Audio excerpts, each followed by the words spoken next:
I think there's a way to approach our personal finances in a way that's just more realistic, less serious, but way more impactful. So in today's video, I'm going to share exactly how to do that. And this just comes from techniques that I've learned along the way and have incorporated in my life.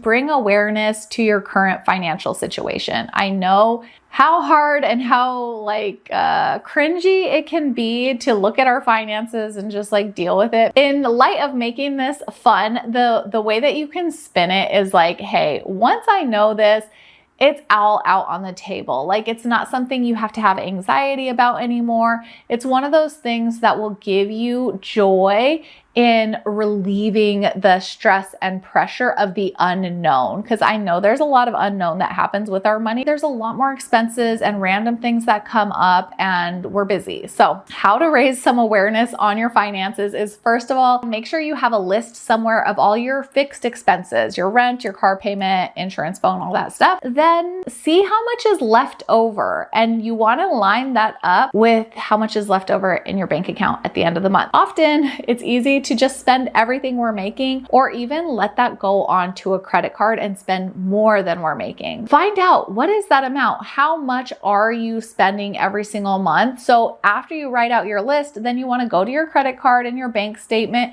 and pull them up and see okay, how much am I actually spending? I just did this over the past 3 months. I like to take a 3-month summary. So what you do is you look at the last 3 months and then you divide it by 3, and then you have an average of how much you're spending. And you want to see if that's more, less, or equal to the amount that's actually coming in every month. You also want to know what you're paying on all the debts that you carry. And you could use a loan payoff calculator to then help you see, okay, if I keep making this payment at this interest rate, here's how much interest I'm going to be paying over the next 5 years or however long it'll take you. And then you can kind of back into making some changes if you're not liking what you see. If you don't already have a gratitude practice, one simple way you can add this in to have a powerful impact on your finances is to just write down 3 things that you're grateful for that money bought you. Even if it was on a credit card or on a student loan, you could say, thank you for the opportunity to go to school, even though I had to take out debt for it, or I'm currently paying on debt. Maybe you're not using your degree, so it's hard to be thankful for it, but there are other benefits that you gained from going to school, possibly or probably. So just find that gratitude, find the things to be thankful for, and write those out every day to start building that gratitude muscle. Because it's way too easy to do the reverse and think that everything is stacked against us, when we can just kind of flip that and say, I'm thankful for this and this, and what we focus on magnifies. There's some saying like that. So that's the idea behind the gratitude practice. So the next really powerful thing to do is to create a plan for your money, both short-term and long-term. So I heard this saying that people often overestimate what they can do in 1 year and greatly underestimate what they can do in 5. So with that, think through the things that you want 5 years from now. Think through the things that you want 1 year from now. Ideally, the things that you want 1 year from now kind of build you and progress you to those 5-year goals and plans. Remember that every single thing takes time. Nothing happens overnight, especially with improving your finances. If you're in a hole of debt, it's gonna take some time to clear that. If you wanna start investing, it's gonna take some time to build some confidence, to understand what to get into, and all of the things. So regardless of where you're at, having a plan and a vision will help you find progress, even in the small steps. As you pay off one small loan, or as you buy your first stock, there's incremental progress that happens in our lives. And when we write out and figure out our plan, then we live more intentionally because we're doing things more strategically to help us with achieving what we ultimately want. I'm a huge planner. I've been planning my whole life for as long as I could remember. So sometimes you can just get really in the weeds with this, but to me it's really fun because it's we're painting a picture, right? And sometimes it evolves and changes, and and the picture gets different and better and brighter. And without that plan, we could be like stepping into somebody else's painting that we like don't even want to be part of. Highly recommend creating that plan for yourself.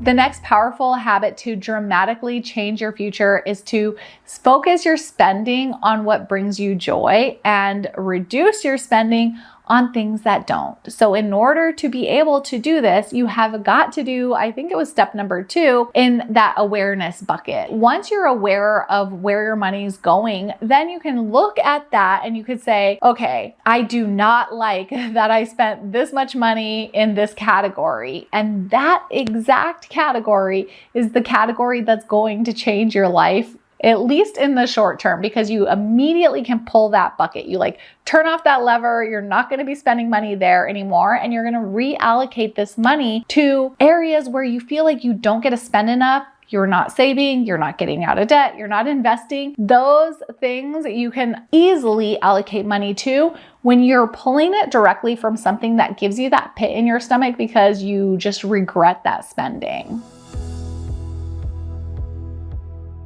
Now, the next thing, and this is actually my favorite thing, and it's to run numbers in an investment growth calculator. This is what got me in finance to begin with. When I was in college, I took those time value of money equations in my finance class, and it was amazing to see the power of compounding. So literally run your numbers in our investment growth calculator so you can see like, okay, if I could take X dollars and invest it consistently over time, here's what it'll do for me. And take note, you'll see early on, there's not a lot of growth in those calculators, but later on, after 5, 10, 15, 20, 30 years, it is mind blowing. It's like just completely insane, the huge impact that investing has. And if you never see those numbers, you're not going to have a reason to take money away from your current spending to put it towards your future. But once you see those,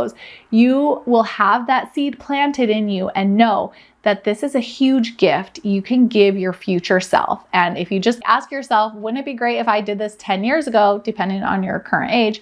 Of course, yes, everyone wishes they invested 10 years ago, 15 years ago, whatever it is. The only way you're not going to have that same regret in the future is to get started now. Run those numbers and cling to them. And even if they're not as much as you would like to see, if you have that intention of increasing what that dollar amount is later, then get started and increase as you can.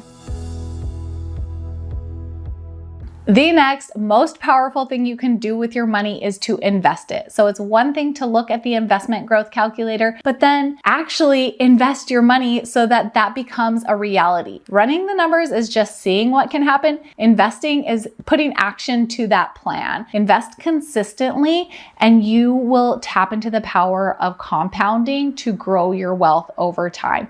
If you need help, be sure to look at my services linked below or take a look at this video next.